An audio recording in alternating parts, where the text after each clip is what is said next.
Hello દોસ્તો, Mahesh computer technology YouTube ચેનલમાં આપનું સ્વાગત છે। આજે આપણે વાત કરીશું જ્ઞાન સેતુનું જે CET કોમન એન્ટ્રન્સ ટેસ્ટ જે પરીક્ષા આપી હતી એનું ફાઇનલ કેટેગરી વાઇઝ મેરિટ હજુ આવ્યું નથી। ઓકે, એનું જાહેરનામું જ્યારે મેરિટ આવ્યું ને પડી ગયું ત્યારની તારીખ હતી એ આપણને ખબર છે કે ઓલરેડી 15/5 હતી। તો તમે ગણતરી મારવા જાઓ તો 15/5થી અત્યારે 15/6 પણ વટી ગઈ, मतलब કે એક મહિનો આમ દેખવા જઈએ તો 35 દિવસ ઉપર થઈ ગયા। બરાબર, તો 35 દિવસ ઉપર થઈ ગયા પણ હજુ પણ એવું તો શું છે, બધા થાકી ગયા છે કે મેરિટ ફાઇનલ મેરિટ કેમ નથી આવતું। હા, હવે બહુ રાહ દેખવાની જરૂર નથી, આપણે બહુ નજીક જ પહોંચી ગયા છે। ક્યાં છીએ એ તમને હું કહી દઉં વિથ પ્રૂફ સાથે। ઓકે, આપણા હવામાં ગપ્પા મારવાની વાત નથી।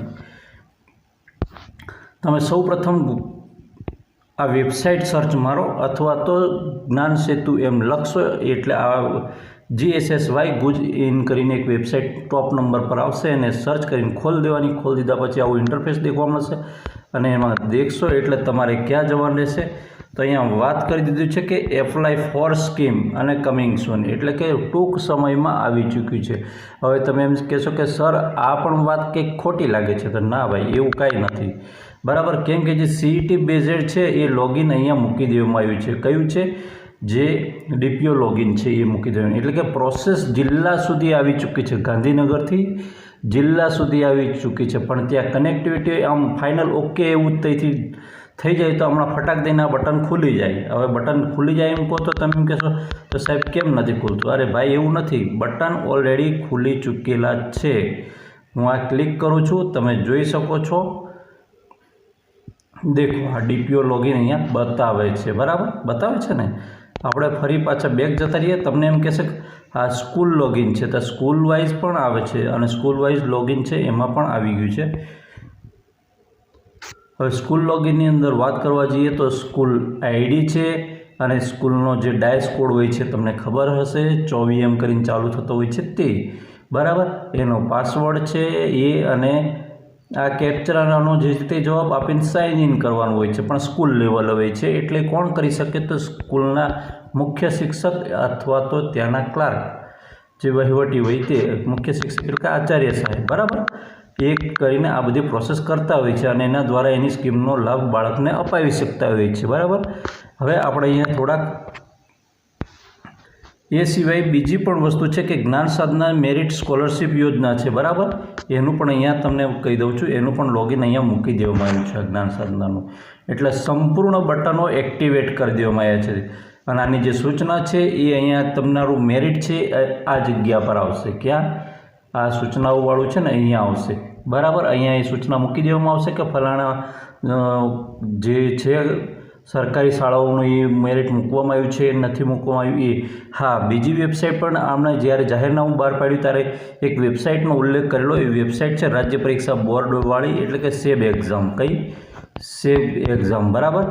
સેબ એક્ઝામ પર પણ મૂકવામાં આવશે અને ત્યાંથી અહીંયા મૂકવામાં આવશે। તો તમે અહીંયા મૂકવામાં આવશે તો તમે ક્યાં જોઈ શકશો? તો હું તમને બતાવી દઉં કે તમે ક્યાં જોઈ શકશો। તો આપણે અહીંયા આ બટન છે એની પર ક્લિક કરવાનું રહેશે અને આ જે મેરિટ એવું લખેલું દેખાય છે ને, બસ એ મેરિટવાળા પર હાલ અહીંયા એમણે નહીં મૂક્યું, આ મેરિટવાળા પર મૂકવામાં આવશે, ત્યાં ફાઇનલ મેરિટ એ મૂકવામાં આવશે।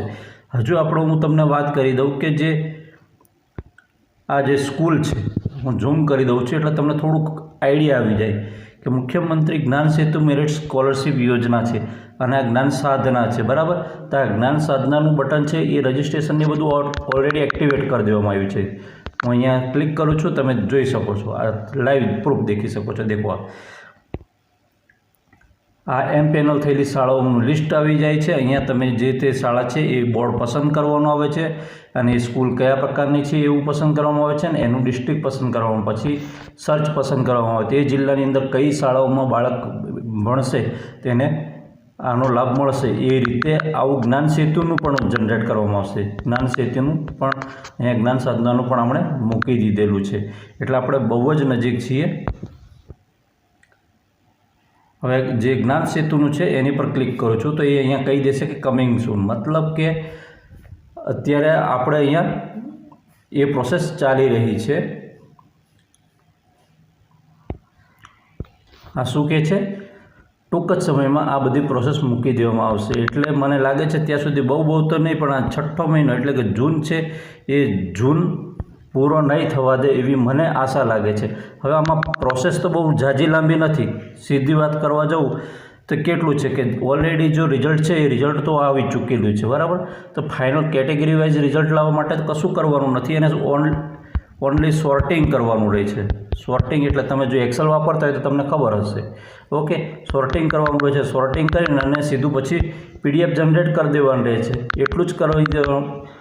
બહુ દિવસ લાગે તો 2 દિવસ લાગે, બરાબર. પણ અહીંયા તો વાત થઈ ગઈ છે આપણે ખાસી 35 દિવસની વાત થઈ ગઈ છે. એટલે આપણે શું છે, આતુરતાનો અંત આવી ચૂક્યો છે. એટલે ક્યારે આવશે એવું તમને થાય છે ને મને પણ થાય છે. પણ મિત્રો બહુ કહું છું તો વધારે નહીં, આટલે સુધી. હવે બીજું કારણ એ પણ છે કે જે કેટલીક શાળાઓ છે, નવી શાળાઓને મંજૂરી મળેલી છે ને કેટલાકને મંજૂરી મળવાની પ્રોસેસ ચાલુ છે, બરાબર.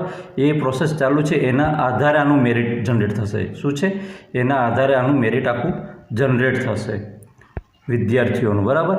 એટલે મેરિટ કટ ઓફ સાથે કેટલે અટકશે એ પાછું દર્શાવવાનું રહેશે. એટલે અત્યારે અટકેલું છે, બરાબર. પછી જ્યારે કેટલીક શાળાઓને પાછળથી એ થશે. ગઈ સાલ બીજો રાઉન્ડ પણ આવ્યો હતો. પ્રથમ રાઉન્ડ પછી સિલેક્શન પછી બીજો રાઉન્ડ પણ આવ્યો હતો, બરાબર. એટલે આ વખતે કદાચ બીજો રાઉન્ડ આવી પણ શકે. એટલે કદાચ કટ ઓફ નીચે પણ જઈ શકે ગઈ સાલ કરતાં, બરાબર.